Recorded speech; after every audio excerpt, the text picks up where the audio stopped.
Thanks, Chair. Good afternoon, Commissioner and colleagues. Just in the interest of time, I'm going to move straight on to the area of public order policing. So you'll be aware that we had a very fulsome presentation from the Inspectorate at the meeting in June last year in relation to their report and review of public order policing, which was commissioned by the authority. Can you just give us a very high-level overview of progress against implementing the Inspectorate recommendations, please? Okay, thank you. Can I go to Paula there, please, just to answer that, please? Thank you. Yeah, thank you, Commissioner, and good afternoon, Judith. Yes, I have taken over responsibility for the public order portfolio from Garda Síochána. So in terms of the inspection report, there were 19 recommendations in the report, and 2 of them could be split into two. So that gives us overall 21 recommendations. Of the 21 recommendations, 8 are complete, 12 are in a very healthy place of ongoing work, and 1 has not commenced. The one that has not commenced is the one that relates to body-worn video, and it needs the legislative input. However, we are preparing for that. I do also have the body-worn video portfolio as well for wider policing, regular policing. So that work is ongoing, and preparation is in place and ongoing in relation to the anticipation of legislation coming in for that.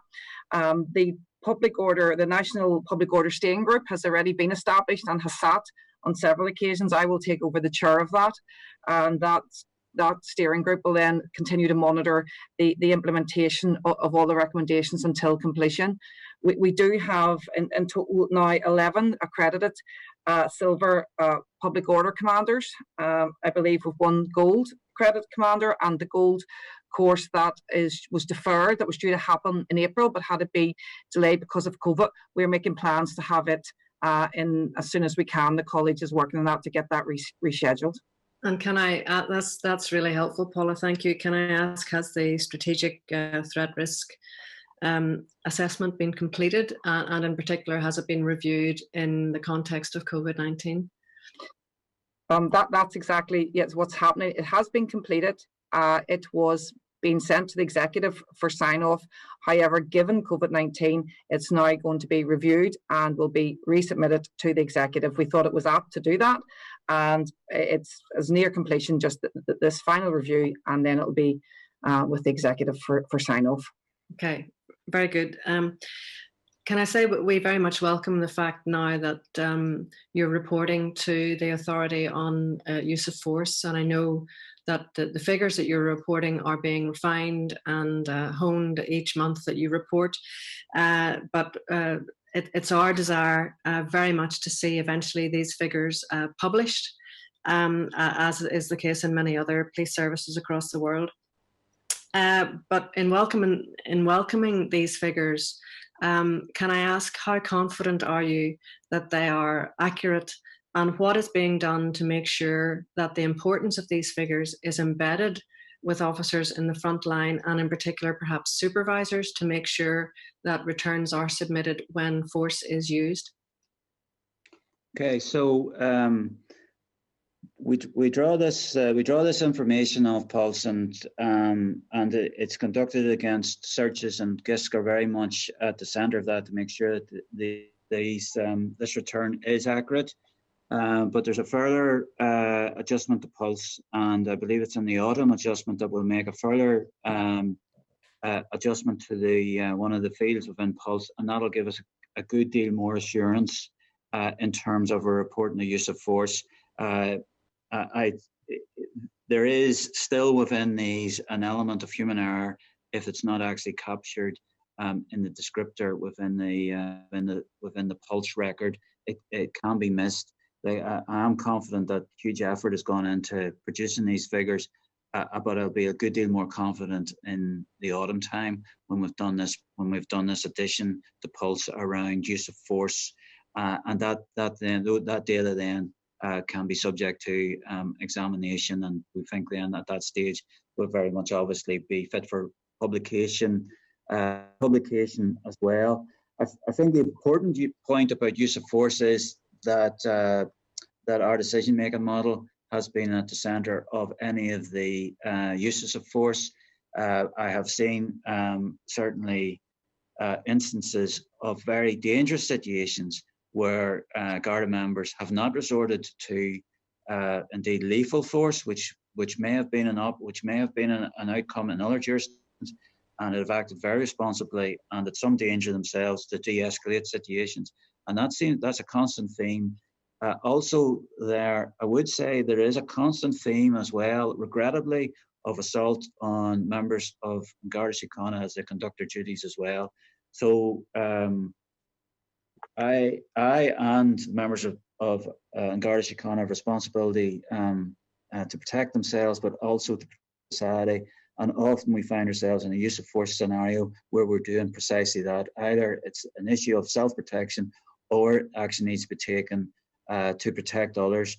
But from what I see, and I think the important element is that the proper application of the decision-making model, and that you can see that within the narratives, and also then on the outturn around complaints itself, that the decision-making model has been appropriately used.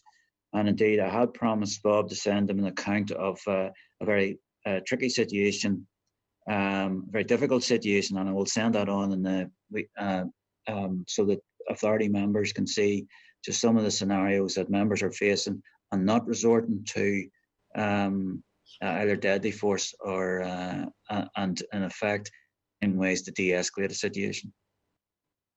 It's really good to hear that the decision model is being used in that sort of context. Can I ask, whenever officers are being trained in the use of various tactics, whether it's baton, whatever the tactic might be, that are they also trained in the recording, and is the data collection point emphasised during the training? Well, certainly the accurate recording of information on pulse and including these incidents is emphasised at all points in training, and it is also very much emphasised that when one uses force and you're in that situation, you're going to have to be able to explain that and be able to provide thorough explanation as to the circumstances you find yourself in, and then your rationale then for the use of force, and that should be set against the decision-making model. So that is emphasised, yes. And I have to say, it was very good to hear your comments about the Code of Ethics and the signing up to the Code of Ethics. And just to ask a specific question about the public order units. Given the impact on public confidence that disproportionate policing of public order can have, are you aware if all the members of the public order units have signed the Code of Ethics? As of this moment, I don't know, Judith, but the standard procedure for individuals for retraining or admission going forward will be that they've signed up to the Code of Ethics. Okay, just two very quick last questions from me, although the answers may not be quick.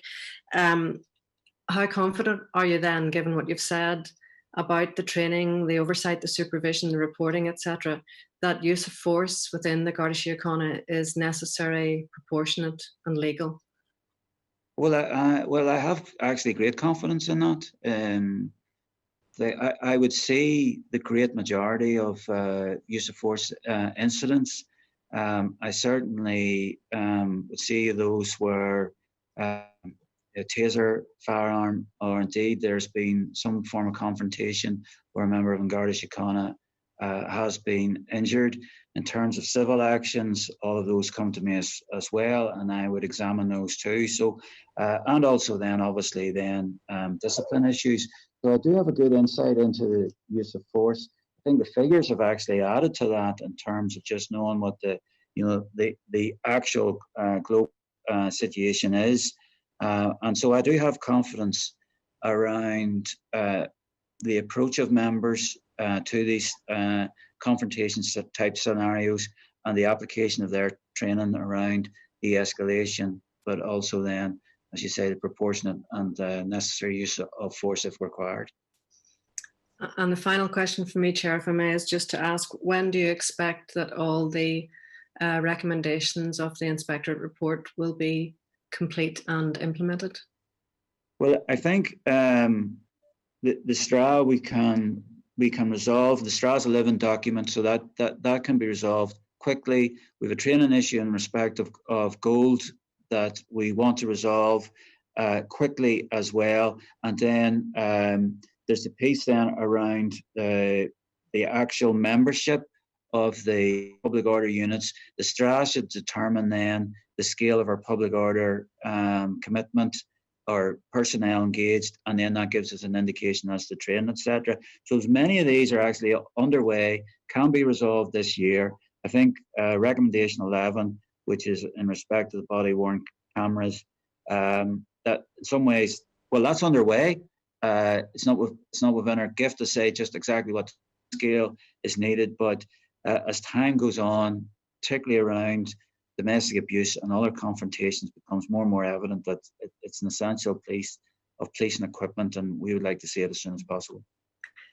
Well, we certainly look forward to further engagement on the use of force figures in committee. I know committee members are very keen to get into more detail in those discussions, but thank you very much for your answers, Commissioner, and to Paula as well. Thank you.